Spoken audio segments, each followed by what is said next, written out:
Without further ado, please welcome Matt Roberts.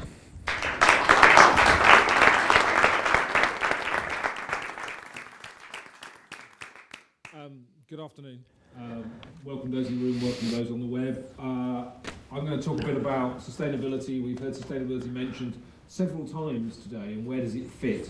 And my particular interest here is where does it fit into the social bit fit into the sustainability, and very much that third pillar.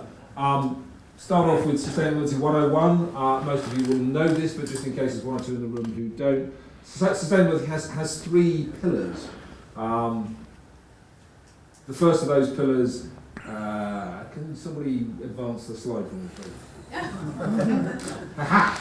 Is environment. And environment's kind of a well-developed pillar. We've been doing this for a very long time. We've got lots of drivers, lots of policy frameworks, lots of metrics, lots of things we can count, lots of things we know about. We've got EMS, we've got 14,001, we've got lots and lots of European legislation around biodiversity, protected species, protected habitats, protected landscapes. So the environment pillar is very, very substantial. It's very well understood, and most people wouldn't go about their daily lives in business, in the civil society sector, or in government without considering environment. It's quite a sensible thing, water, waste, biodiversity, etc. We come on to the next pillar. We might need to advance the slide manually. We get to the economic pillar. And the economic pillar is a little bit more ill-defined, slightly less mature, but in the last 5 or 6 years, in the sort of C-suites and the corporate boardrooms around the world, there's been a bit of a moment. Our good friend from The Simpsons has cropped up, and people have realised that if you don't buy things, you don't spend money on them. If you don't create waste, it doesn't cost you money to get rid of. And the nice thing about all of the economic stuff is that there's pretty much nothing between making that decision and the bottom line. If you don't buy energy, you don't spend money on it. If you don't buy water, you don't buy land, you don't create waste. We move forward. And it was it's taken a while, but that sort of has come home, and the business case is now quite an established part of of the sustainability argument, and we don't really have to worry about that. So we get to the sort of the social pillar, eventually, possibly, if we could just advance that the slide. There we go. We get to the social pillar, and that's what we're really kind of thinking about today and what we're trying to do. We're trying to understand where does this social pillar get the maturity that it needs in order to move forward. How do we create social value? What is social value? We all understand the value proposition for our customers. We do something that creates value that enables us to generate some revenue from it. We need to understand what the analogue for the pound in the economic argument and in the environmental argument is for the social argument. And that's quite a difficult thing to do. So why now?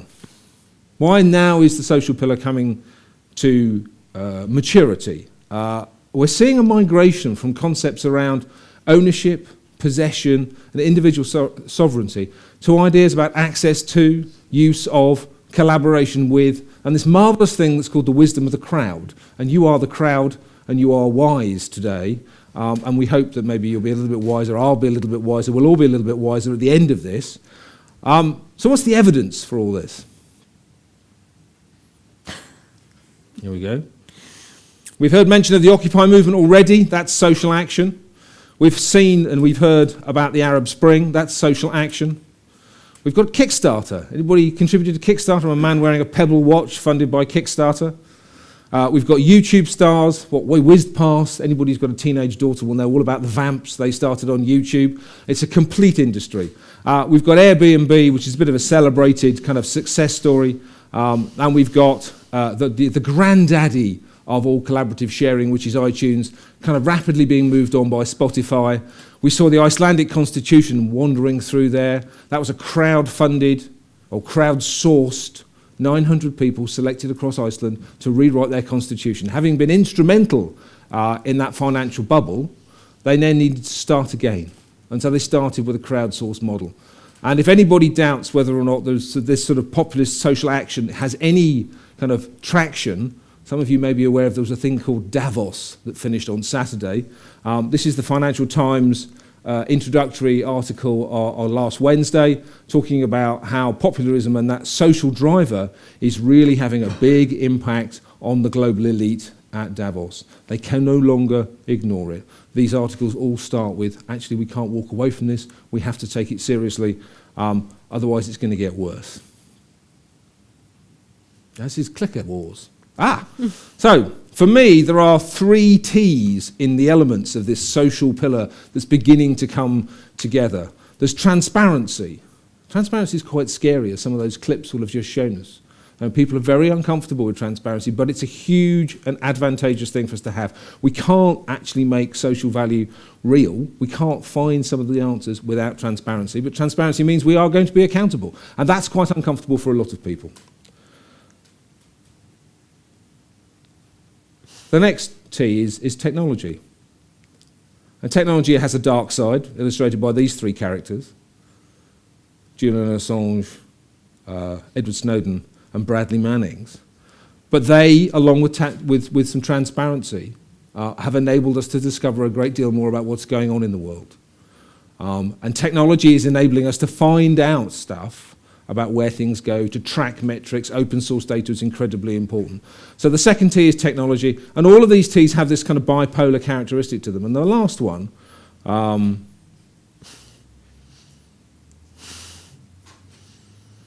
is trust.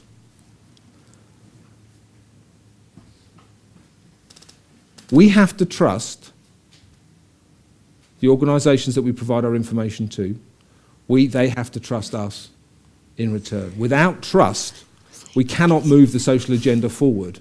We cannot use the technology, we cannot use the transparency to effect. So trust is incredibly important, and without that trust, we won't get that on. Now, the great advocate of this sort of collaborative economy that we're talking about, of crowdsourcing, is Rachel Botsman, whose collaborative consumption YouTube talks and TED talks have become legendary, and there's an entire industry built around this.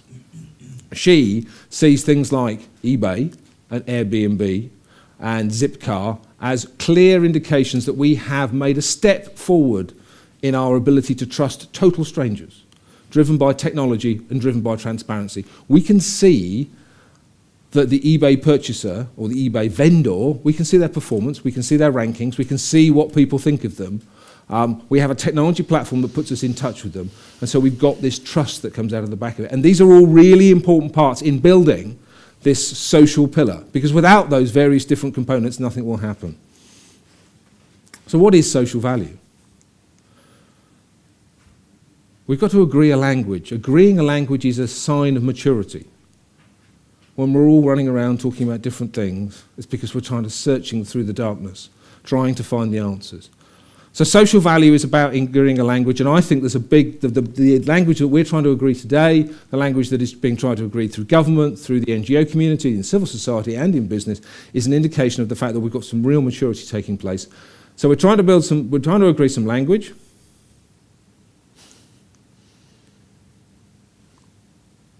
Can we advance the slide? Okay. We're trying to understand the complexity. Social is really complicated. I mean, economics is quite straightforward. It's money and it flows through the system. Now, if there's any economists in the room or watching online, I apologise. But it is relatively straightforward compared to some of the social pieces. We understand this. It's a mature existence, and the environment stuff, again, is quite sort of well understood. We're now trying to understand complexity, and when you bring these things together, agree a language, understand complexity, you start to understand why the social pillar is beginning to develop. We're beginning to simplify our offerings. Social used to be really complicated. There were lots of ifs and buts, ands, however, but, ooh. No, now it's very simple. We're trying to improve things. We're trying to make a difference. We're picking on our particular area of activity. It may be skills, it may be apprentices, it may be education, it may be local purchasing, it may be a whole variety of different things, but we've got a very simplified offering. And again, another indication of that this pillar is becoming to come mature. And we're beginning to establish some common standards. And I think if social value and the Social Value Act has a 2.0, then it is going to be about agreeing some common standards and some common metrics and some common measures. And that's that search for common standards which gives me huge hope that we're actually sitting on the edge of something that's really quite exciting. The excitement really is, what is it? It's a clicker. It's the value that we add by the choices we make. The Landmark Difference Report, which I was very delighted to be part of, was about the choices we make. Landmark, when it was established, made a decision that it was always going to be buying from the local supplier, because if you live in a rural community and you work in a rural location, your only supplier is the local supplier. It's no good having a framework agreement with a supplier with a call centre 400 miles away. They cannot respond in the time that was needed to deliver the service to the customer. We made a choice which created value. And it was a very positive decision. It wasn't a decision that we understood at the time. We made that decision well over 10 years ago, well before the Social Value Act was ever going to be, was drafted, was even thought about. We made a decision to buy locally because we didn't have a choice. But we've stuck with that decision so far, and it's been very positive. So the value that we create is in the choices that we make. And I think we're all very familiar with that, and we've heard it from other people. Measurement is a really important part of this. I'm not an engineer. If there's some engineers out there, you'll recognise this. It's a very detailed measuring device. And we've got to find the detail in social value and in social capital. We've got a simplified offering, but we have to find some detail and we have to be accurate about it. And that's one of the things that we learned from our report, was that we found it very hard to be accurate. The social GVA, the social return on investment, is a very hard thing to calculate. We don't know where it is. Oh, that's convenient, isn't it? Almost like I planned it. This is very much Landmark language. It's outside the wire. It was there. I'm sure I saw it. It's there. Somebody want to advance that slide for me? There we go. It's outside the wire. And for all of us, it's outside the wire. We often talk about it's outside the wire. It's life outside the wire. It's life outside the constraints of our business. We live in this weird world where we actually have a wire around our estate in many cases, so it's very physical for us. It's very tangible. But for many people, it's not. It's their business. It's their social enterprise. It's their civil society organisation. Life doesn't really exist out it, and we can't control it and we can't understand it. So we have to find a way to breach that wire. We have to find a way to reach through it and understand what's going on, because most of the impact that we have is outside the wire. So what do we measure when we reach through the wire? Is it input or is it impact? Now, input is the easy stuff. Input is the number of people we employ, the number of apprentices we employ, the progression that they make. That's relatively straightforward. It's not particularly complicated, it's not particularly involved, and we can do it, and we can do it today. But in actual fact, we do need to move to a world where we're looking at impact. We need to understand where those impacts are, and we have to come up with ways of tracking those impacts over time. Tim told us earlier that time is quite an important part in decision making. We've been driven quite often by very short-term performance indicators. We need to come up with long-term performance indicators and long-term ways of tracking this. And it's our ability to use things like technology and transparency and trust that is going to enable us to track people over time, track change over time, track impact over time.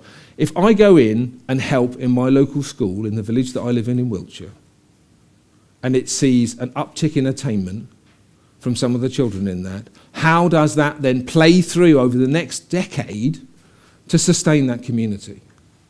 Because they get jobs in the locality, they might come back to the locality, their family may very well stay together, they will use the local sports facilities, they will use the local shops, they'll drink in the local pubs, they'll buy tobacco from the local tobacconist. Whatever it is they're going to do, they'll do it locally. And how do we track that through? So if we actually improve the educational attainment in a local school, how do we move that forward beyond? And that's very hard to do. And one of the things that I think we're going to have to start talking to people about is using open source data about people. We've seen many of you will have smartphones. Many of you will have smartphones because you're watching this streamed. Therefore, that's the sort of thing that you would do. Many of you will have smartphones. Many of you will have smartphones that will tell you about when the next train is turning up, when the next bus is turning up, when the next taxi is available. That uses open source data. That's massive amounts of data that's been made available to lots of people, and anybody who wants to come along and use that data to drive an app can. Now, if we can access that sort of information about progression and people and communities, then we can begin to understand the social impact that we are having. In order to be able to use information about people, we have to be trusted. Trust is really, really important in this. I'm trusting the clicker, by the way. Oh.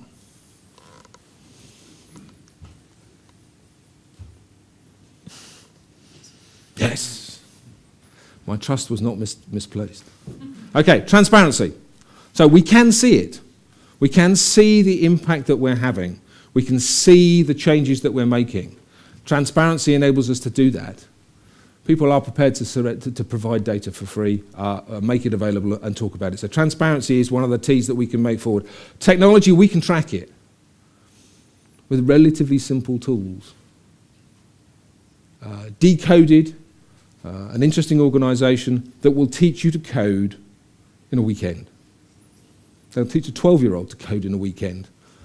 Might take more than a weekend for me, but they'll teach a 12-year-old to code in a weekend. If you can code, you can write an app. If you can write an app, you can access open source data. You can start to track things. So we have the ability, we have the tools out there to not only see this information, but we can also track it by using technology.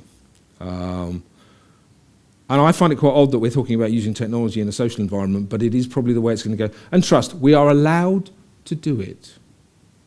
If we're not allowed to do it, then we can't even start. So that trust that is built, that is not lost, and we've seen lots of slides about people who've lost trust, will enable us to keep it going forward. I've now got an amber light, which means I get to talk about everybody else who stood on the stage has had a magazine in their hand, and I thought I'd better bring one with me too. This is yesterday's FT.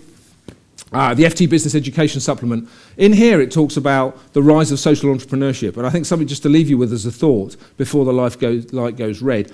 It says in here that if you did a Google search a decade ago and you put social entrepreneurship in, you'd probably get a few thousand responses, a few thousand search answers against social entrepreneurship. Today, if you do it, it's 200 million. Now, that might just be that Google's better at searching for this stuff, but it might actually be there's a lot more out there. So it's on the rise. The time is now. If we keep our eye on the 3 T's, I think we've got a happy future ahead. Thank you very much.